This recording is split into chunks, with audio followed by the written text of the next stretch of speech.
Hello friend, मैं स्मृति ऐश्वर्य आप सभी का स्वागत करती हूँ आपके अपने यूट्यूब चैनल स्टडी विद स्मृति में। आइए शुरू करते हैं आज की क्लास। आज की क्लास में मैं आप लोगों को जेपीएससी के मुख्य परीक्षा के लिए झारखंड की अर्थव्यवस्था विषय से एक प्रश्न का उत्तर कराने वाली हूँ। ये उन सारे स्टूडेंट के लिए हेल्पफुल हो जाता है जो जेपीएससी की तैयारियों में लगे हैं। और जो प्रश्न मैंने लिया है इसे मैंने प्रश्न पत्र 5 से लिया है, जिसमें आप लोगों को गरीबी निवारण और कार्यक्रम से प्रश्न जो हैं वो पूछे जाएंगे। जो क्वेश्चन मैंने तैयार किया है वो है, गरीबी क्या है तथा इनसे निपटने के लिए कौन कौन से प्रयास सरकार के द्वारा किया जा रहा है, इसका विस्तार से वर्णन करें। ये आज का क्वेश्चन है। इसका जब मैंने आंसर किया तो इसके मैंने 3 भाग किए हैं। पहले भाग में मैंने भूमिका लिखा है, दूसरा भाग जो है वो है मुख्य भाग, और तीसरा भाग है निष्कर्ष का।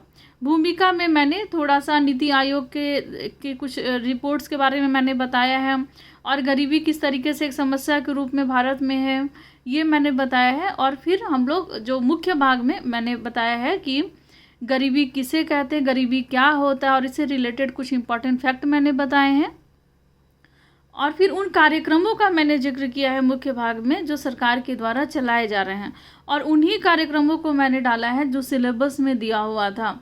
तो सबसे पहले, और उसके बाद लास्ट में निष्कर्ष है। तो हम लोग सबसे पहले आज भूमिका के बारे में जानेंगे। देखिए क्या है, भारत दुनिया में सबसे तेजी से बढ़ने वाली अर्थव्यवस्था में से एक होने के बावजूद आज गरीबी एक बहुत बड़ी समस्या है। भारत जो है उसकी अर्थव्यवस्था जो है बहुत तेजी से बढ़ रही है, ग्रो कर रही है, लेकिन इसके बाद भी भारत में गरीबी जो है वो एक बहुत बड़ी समस्या है। भारत में गरीबी गहराई से जड़ जमा चुका है। कुछ राज्यों को अगर छोड़ दिया जाए तो ज़्यादातर राज्य जो हैं वो गरीबी दूर करने के लक्ष्य से कोसों दूर हैं। कुछ ही ऐसे राज्य हैं जो मतलब जहाँ पे गरीबी ना के बराबर है, बहुत कम है, लेकिन बहुत सारे ऐसे राज्य हैं जिसमें झारखंड भी शामिल है जो गरीबी दूर करने के लक्ष्य से काफ़ी दूर है। नीति आयोग के द्वारा जारी एसडीजी इंडेक्स 2019-20 के आधार पर 2030 तक देश के कई राज्य, जिनमें झारखंड भी एक है, गरीबी मुक्त भारत के लक्ष्य को हासिल करने के सही पथ पर नहीं है। ये जो लक्ष्य निर्धारित किया गया है 2030 तक गरीबी मुक्त भारत, तो इस दिशा में बहुत सारे ऐसे राज्य हैं वो नहीं हैं, क्योंकि उनके यहाँ भी बहुत ज़्यादा गरीबी है। झारखंड में गरीबी कुपोषण की समस्या तो बहुत ज़्यादा बनी हुई है। अब हम लोग जानेंगे, मुख्य भाग में हम लोग चलते हैं। अब इसमें हम लोग क्या पढ़ेंगे, तो इसमें गरीबी क्या होता है पहले हम लोग ये जान लें। गरीबी को एक ऐसे हालात के रूप में देखा जाता है जिसमें व्यक्ति के पास जीवन निर्वाह के लिए बुनियादी ज़रूरतें जैसे कि रोटी, कपड़ा और मकान नहीं होते हैं। ये एक ऐसा हालात, एक ऐसा सिचुएशन होता है जिसमें अगर कोई व्यक्ति है तो उस व्यक्ति के पास अपने जीवन निर्वाह करने के लिए, जीवन को सही तरीके से जीने के लिए ना तो सुबह रोटी होता है, रोटी, कपड़ा, मकान की समस्या रहती है, वो ये मतलब इन ज़रूरतों को भी वो पूरा नहीं कर पाता है, तो वो गरीब होता है। गरीबी की अगर कोई चरम स्थिति होती है तो उसमें मृत्यु भी हो सकती है। गरीबी की चरम स्थिति में मृत्यु होती है। बहुत सारी ऐसी बीमारियां हैं जो वो घर कर जाती हैं, रोग प्रतिरोधक क्षमता खत्म हो जाती है, पोषण युक्त भोजन मिल नहीं पाता है, तो गरीबी के कारण मृत्यु भी होती है। भारत में उपभोग और आय दोनों के आधार पर गरीबी के स्तर का आंकलन किया जाता है। तो गरीबी स्तर का आंकलन क्या है, तो उपभोग और आय, इन दो आधार पर गरीबी का आंकलन किया जाता है भारत में। उपभोग की गणना इस धन के आधार पर की जाती है जो एक परिवार के द्वारा आवश्यक वस्तुओं पर खर्च किया जाता है, जैसे कि रोटी, कपड़ा, मकान। तो इन वस्तुओं पर जो खर्च होते हैं, तो उपभोग की गणना उस धन के आधार पे होती है जो एक परिवार के द्वारा आवश्यक वस्तुओं पर खर्च किए जाते हैं, और आय की गणना उस परिवार के द्वारा अर्जित आय के अनुसार की जाती है। तो अगर एक परिवार है वो कितना आय अर्जित कर रहा है, तो उस आय के आधार पे आय की गणना की जाएगी, आय के आधार पे गणना होगी। और उपभोग का आधार वो आधार है जिसमें जैसे खर्च किया गया, चावल खरीदने में कितना खर्च किया गया, गेहूँ खरीदने में कितना खर्च किया गया, या फिर अपने रहने के लिए वो कितना खर्च कर रहे हैं, पहनने के लिए क्या खर्च हो रही है। तो इस तरीके से मतलब जीवन निर्वाह करने पे वो कितना खर्च कर रहे हैं, तो एक वो आधार होता है यानी कि उपभोग का आधार, और एक आय का आधार होता है कि आय के आधार पर डिसाइड किया जाता है कि कितनी गरीबी है। गरीबी रेखा की अवधारणा, इसमें भारत में गरीबी मापन के लिए, गरीबी को मापने के लिए गरीबी रेखा जो है, माफ़ कीजिएगा, गरीबी रेखा की अवधारणा भारत में गरीबी मापन के लिए एक बेंचमार्क का काम करता है। गरीबी रेखा को आय के उस अनुमानित न्यूनतम स्तर के रूप में परिभाषित किया जा सकता है जो परिवार का जीवन का मूलभूत आवश्यकताओं को पूरा करने में सक्षम है। तो एक परिवार है, उसके जीवन का जो मूलभूत आवश्यकता है उसको पूरा करने में सक्षम, अगर कोई मतलब अगर कोई इनकम का जो अगर कोई आय किसी की हो रही है तो उसका जो वैसा न्यूनतम स्तर जिससे वो अपनी घर की आवश्यक जो मूलभूत आवश्यकताएं हैं उसको वो पूरा कर पा रहा है, तो इसके आधार पे ये गरीबी रेखा का निर्धारण किया जाता है। 2014 तक गरीबी रेखा का निर्धारण ग्रामीण इलाके में 32 रुपये प्रतिदिन और कस्बों तथा शहरों में 47 रुपये प्रतिदिन के हिसाब से निर्धारित की गई थी। गरीबी रेखा को लेकर के अलग अलग समितियों की अलग अलग राय है। तेंदुलकर फार्मूले में भारत में 22% को गरीब बताया गया है, जबकि सी रंगराजन फार्मूले ने 29.5% आबादी को गरीबी रेखा से नीचे माना है। तो अभी हम लोगों ने जाना थोड़ा गरीबी के बारे में, गरीबी क्या है। अब कुछ ऐसे कार्यक्रम, ऐसे योजनाओं के बारे में जानेंगे जो गरीबी से निपटने के लिए सरकार के द्वारा चलाए जा रहे हैं। तो गरीबी से निपटने के लिए सरकार के द्वारा चलाए जा रहे प्रयास। साल 1991 के आर्थिक सुधारों के बाद से भारत की अर्थव्यवस्था में तेज़ी से सुधार हुआ है। भारत की इकोनॉमी में बहुत तेज़ी से ग्रो की है भारत की इकोनॉमी 1991 के बाद से। गरीबी उन्मूलन के लिए सरकार ने कई योजनाएं और कार्यक्रमों की भी शुरुआत की गई है। इसमें रोजगार सृजन कार्यक्रम, बीमा कार्यक्रम, आय समर्थन कार्यक्रम, रोजगार गारंटी और आवास योजना तथा खाद्य सुरक्षा भी शामिल हैं। कुछ प्रमुख योजनाएं निम्न हैं, थोड़ा मैंने यहाँ डायग्राम के माध्यम से बताने की कोशिश किया। देखिए, गरीबी से निपटने के लिए सरकार का प्रयास, भारत निर्माण योजना, ये 2005 में आया था। महात्मा गांधी राष्ट्रीय ग्रामीण रोजगार गारंटी योजना, ये भी 2005 में 7 दिसंबर 2005 को आया ये। फिर इंदिरा आवास योजना, फिर राष्ट्रीय ग्रामीण आजीविका मिशन 2011, स्वर्ण जयंती ग्राम स्वरोजगार योजना, प्रधानमंत्री ग्राम सड़क योजना। इन सारी योजनाओं के बारे में अब मैं बताऊंगी, अब पढ़ना है और यही सिलेबस में भी मेंशन किया गया है। भारत निर्माण योजना, इसको हम लोग जाने ये क्या है, किस तरीके से गरीबी को ख़त्म करने में इसकी भूमिका है। गांव की ओर एक कदम की नीति को स्वीकार करते हुए केंद्र सरकार ने 16 दिसंबर 2005 को भारत निर्माण योजना की एक नई योजना की शुरुआत की। इस योजना को ग्रामीण विकास मंत्रालय के द्वारा संचालित किया जा रहा है। इस योजना का लक्ष्य क्या है, तो ये है ग्रामीण क्षेत्रों में बुनियादी ढांचों का विकास करना, जैसे जो ग्रामीण इलाका है वहाँ की बुनियादी ढांचों का विकास करना इस योजना का लक्ष्य है।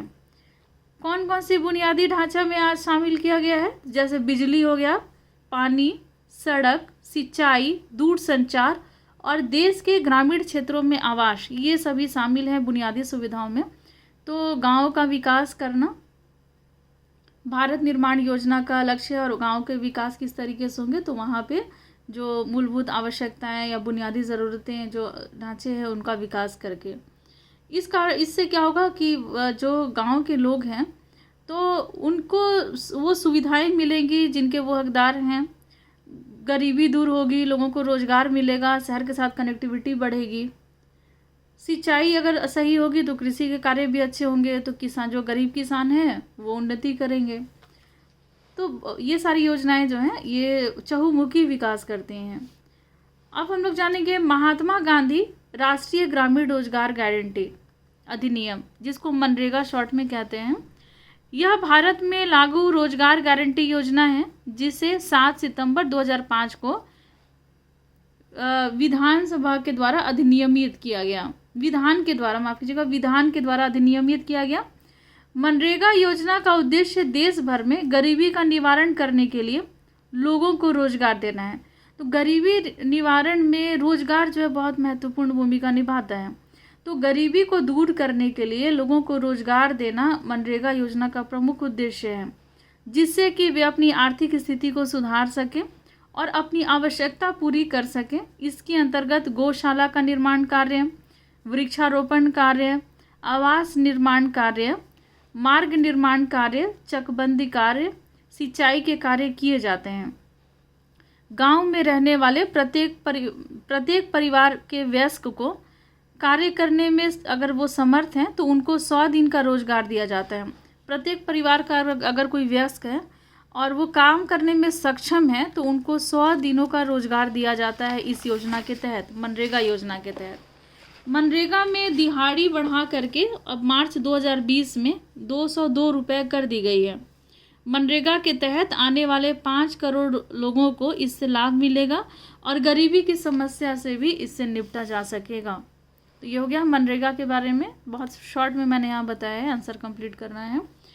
PMGSY योजना यानी कि प्रधानमंत्री ग्राम सड़क योजना, भारत सरकार ने 25 दिसंबर 2000 ईस्वी को प्रधानमंत्री ग्राम सड़क योजना की शुरुआत की थी।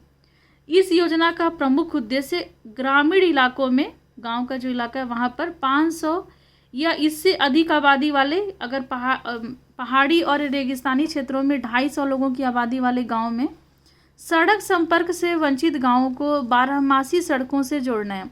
तो वैसे गांव जहां पर 500 की आबादी या उससे अधिक आबादी हो, अगर वो पहाड़ी क्षेत्र है या फिर रेगिस्तानी क्षेत्र है, वहाँ 250 लोगों की आबादी वाले गांव को, तो वैसे गांव जिनका कनेक्टिविटी शहर के साथ नहीं है, तो शहर के साथ संपर्क से अगर वो सड़क संपर्क से अगर वो गांव वंचित है तो उन गांव को 12मासी सड़कों से जोड़ना है, जिसका लाभ गांव को होगा जहां छोटे किसान शहरों से जुड़ पाएंगे और अपनी फसल बेच पाएंगे। इस योजना का लाभ गरीबी निवारण में भी होगा।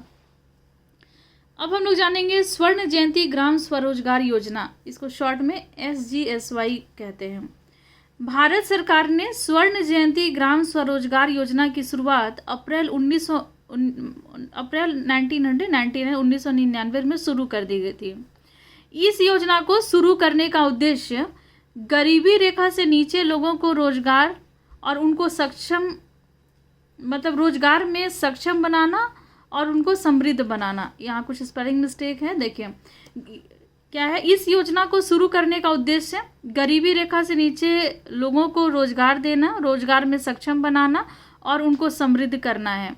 गरीबी रेखा से नीचे आने वाले लोगों को प्रशिक्षण देना जिससे कि वे अपनी आमदनी बढ़ा सकें और उनके जीवन में सुधार हो सके, इस योजना का उद्देश्य है। तो स्वर्ण जयंती ग्राम स्वरोजगार योजना 1999 ईस्वी में इसको शुरू किया गया था। अब जानेंगे इंदिरा आवास योजना। इस योजना का नाम बदल के 2016 में प्रधानमंत्री आवास योजना कर दिया गया है। इस योजना की शुरुआत देश के गरीबी रेखा से नीचे आने वाले अनुसूचित जाति, अनुसूचित जनजाति और BPL धारकों को घर प्राप्त करने का अवसर प्रदान किया जाएगा। इस योजना के अंतर्गत उनको घर दिया जाएगा। भारत सरकार 2022 तक हाउस फॉर ऑल प्रदान करने का लक्ष्य इस योजना के द्वारा चाहती है। ये जो योजना है इंदिरा आवास योजना, जिसका नाम बदल करके प्रधानमंत्री आवास योजना अब कर दिया गया है, तो इस योजना के तहत सरकार चाहती है कि 2022 तक हाउस फॉर ऑल मतलब सभी के पास अपना घर हो। राष्ट्रीय ग्रामीण आजीविका मिशन, इस योजना का उद्देश्य है ग्रामीण परिवारों को देश की मुख्य धारा से जोड़ना। जो ग्रामीण परिवार हैं उनको देश की मुख्य धारा से जोड़ दिया जाए और उनकी आजीविका में वृद्धि करना तथा वित्तीय सेवाओं तक उनकी बेहतर और सरल तरीके से पहुंच बनाना, जिसकी शुरुआत 2011 में की गई थी। तो ये हो गया राष्ट्रीय ग्रामीण आजीविका मिशन। अब निष्कर्ष पे हम लोग चलते हैं। तो गरीबी देश के लिए बहुत बड़ी समस्या है, इसे खत्म करने के लिए युद्ध स्तर पर प्रयास किया जाना चाहिए। हमारी सरकार देश के विकास के लिए कदम उठा रही है। गरीबी उन्मूलन अर्थव्यवस्था और समाज की एक सतत और समावेशी वृद्धि सुनिश्चित करेगा। ये जो कदम उठा रही है सरकार, तो ये गरीबी को उन्मूलन करने में, अर्थव्यवस्था और समाज का एक सतत और समावेशी वृद्धि करने में को सुनिश्चित करेगा। हम सभी को देश से गरीबी दूर करने के लिए किए जा रहे प्रयासों में हर संभव मदद के लिए तैयार रहना चाहिए। तो ये हो गया निष्कर्ष। तो आपने जाना आज गरीबी क्या है और गरीबी को दूर करने के लिए सरकार कौन कौन से कार्यक्रम चला रही है। सिलेबस के आधार पर ये कार्यक्रम थे। तो आज की क्लास में बस इतना ही। यदि आप लोगों को मेरे नोट्स चाहिए तो डिस्क्रिप्शन बॉक्स में मैं उसका लिंक दे दूँगी, किस तरीके से आप नोट्स ले सकते हैं। आज की क्लास में बस इतना ही। मिलते हैं नेक्स्ट क्लास में, लेते हैं आपसे विदा। धन्यवाद।